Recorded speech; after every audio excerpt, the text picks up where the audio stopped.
The crowd stood silent beneath a cold gray sky. Thousands had gathered on the open field of Clermont, peasants, knights, nobles, and clerics, their breath misting in the winter air as they waited for the man who claimed to speak for God. Pope Urban II, robed in white and gold, lifted his hands before the multitude, and a hush fell over the crowd.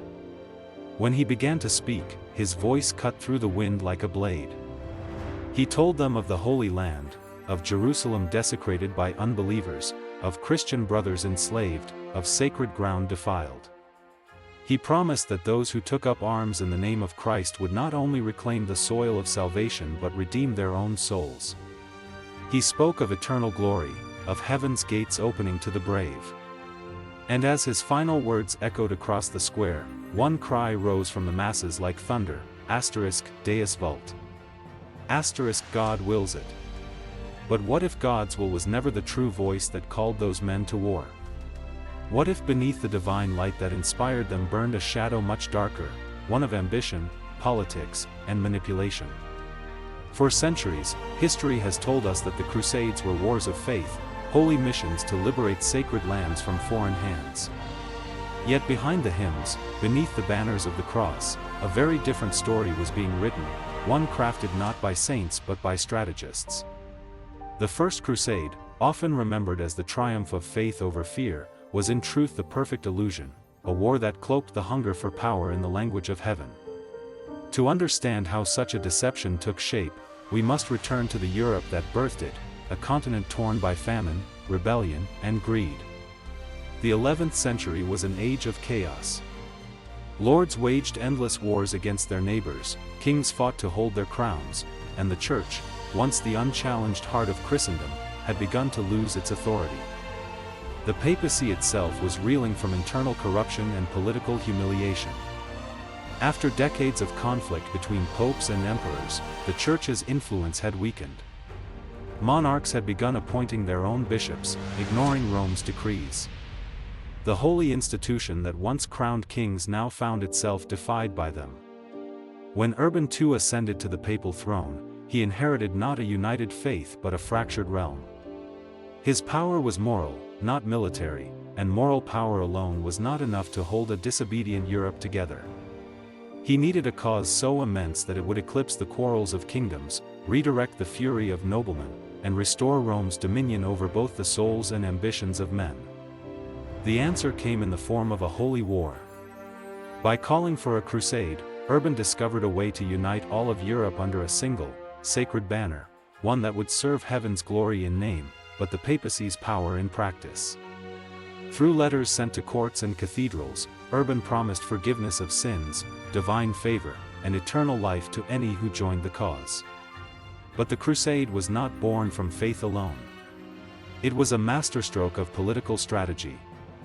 By sending Europe's restless knights eastward, Urban could turn their swords away from each other and toward a distant enemy. By framing this war as a sacred duty, he could bind kings and nobles to the authority of Rome. And by reclaiming Jerusalem, he would not only seize the most revered site in Christianity but also reaffirm the Church as the ultimate arbiter of salvation and law. Every man who took the cross swore loyalty not merely to Christ but to the institution that spoke in his name. Yet even divine ambition needs ships, gold, and steel, things that sermons could not supply. The knights of France and Germany had zeal, but they lacked the means to cross seas or sustain armies. For that, Urban turned to the Mediterranean, to the rising merchant republics of Venice, Genoa, and Pisa. These city-states were not ruled by kings or priests but by merchants and admirals. Their empires were built on trade, not faith, and they saw in the Pope's crusade the opportunity of a lifetime. To them, the Holy War was not a pilgrimage, it was a business venture of unprecedented scale. Negotiations began behind closed doors. The Pope promised the Italian fleets privileges beyond measure, trade monopolies, tax exemptions, and the right to establish ports in every land seized from the Muslims. In return, the merchants of Venice and Genoa pledged their ships to carry Europe's armies to the Holy Land. It was a pact sealed not in scripture but in silver. While priests preached of martyrdom and salvation, merchants mapped trade routes and drafted contracts. The Holy War became a marketplace, and behind every fleet that sailed eastward, there was a ledger waiting to be filled. As the crusading armies marched through Byzantium and into Anatolia, the hidden alliances of the West began to reveal their true purpose. Cities that posed commercial threats to Venetian or Genoese interests were marked for destruction. Ports that could expand Italian trade were targeted under the guise of faith. Every city captured meant not just a victory for Christendom, but a new node in a vast network of commerce stretching from the Mediterranean to the Levant. The Sacred Cross became a banner for both salvation and supremacy. By the time the Crusaders reached Jerusalem, the war had already consumed tens of thousands of lives. Hunger, disease, and exhaustion followed them across deserts and mountains. When they finally breached the city's walls in 1099, the massacre that followed was so brutal that even chroniclers described it with horror. Yet from the blood-soaked stones of Jerusalem, the church proclaimed triumph. Urban's gamble had worked. Rome stood once again as the unifying heart of Christendom. The papacy had regained its power. The merchants had secured their wealth. And the nobles had carved out new kingdoms to rule in the East. But behind the glory, the truth remained unchanged. The First Crusade was less a war of heaven than a theater of politics, a masterpiece of manipulation that blended faith with ambition so seamlessly that even the soldiers who bled for it believed they were serving God. What began as a promise of redemption ended as a conquest of opportunity. And as Europe celebrated its holy victory, the East, fractured and weakened, was already descending into a labyrinth of rivalries and secret dealings that would reshape empires for centuries to come. While Europe was uniting under the illusion of divine purpose, the East was collapsing under the weight of its own ambitions. The Seljuk Empire, once the formidable guardian of the Islamic world, had begun to fracture. Born from the wild steppes of Central Asia, the Seljuks had once ridden out of obscurity to forge a dominion stretching from Persia to Anatolia, commanding cities like Baghdad, Damascus, and Isfahan. But by the time the First Crusaders set foot on Eastern soil, that empire was no longer a single, beating heart, it was a constellation of rival stars, each one burning against the other. When Sultan Malik Shah died in 1092, the great unity of the Seljuks died with him. Succession disputes tore the empire apart.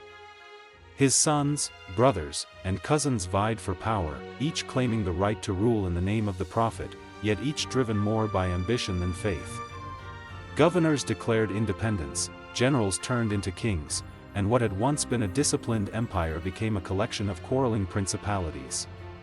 To the west, the Sultanate of Rum in Anatolia struggled to maintain control over rebellious Turkic tribes.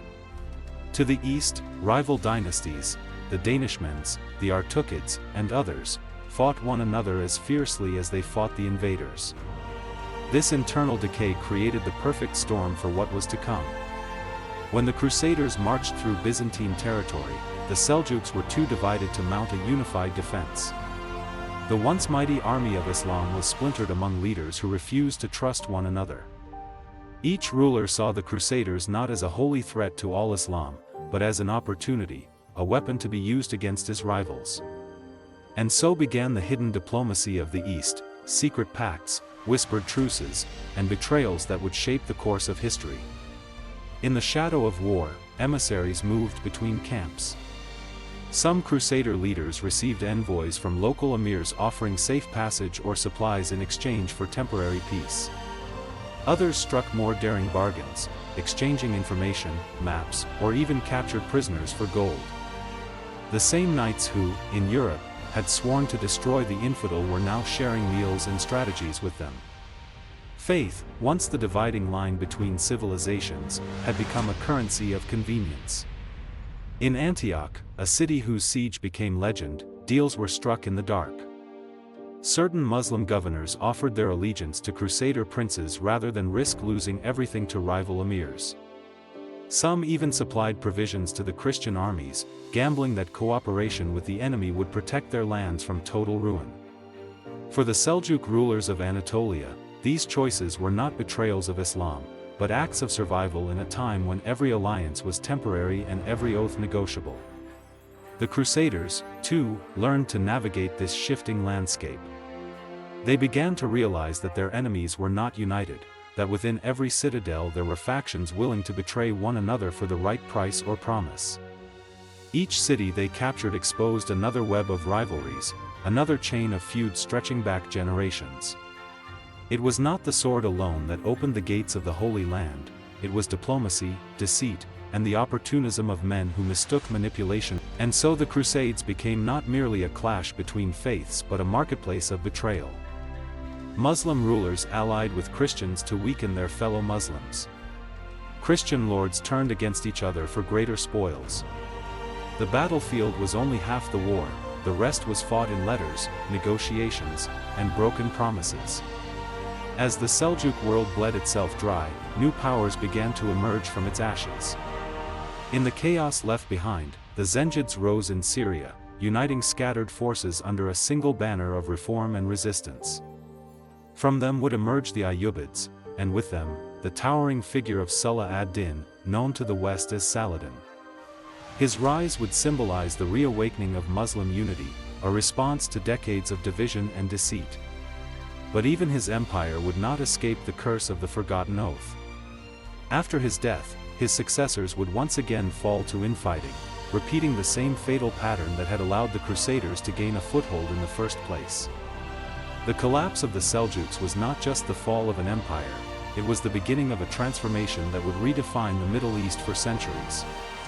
As the old order crumbled, power scattered into new hands, the Mongols would soon thunder from the east, and from the ruins of Anatolia would rise the Ottomans, inheritors of both the Seljuk legacy and the scars of their downfall. Every new empire that followed would carry within it the echo of those secret deals, those whispered alliances that had once traded faith for survival. The Crusades had set in motion a chain reaction that neither side fully understood. Europe saw victory in Jerusalem, but it had also awakened forces that would one day surpass it. The East, shattered by betrayal, learned that unity under a single creed was not enough. Power required vigilance, strategy, and the will to see beyond holy words.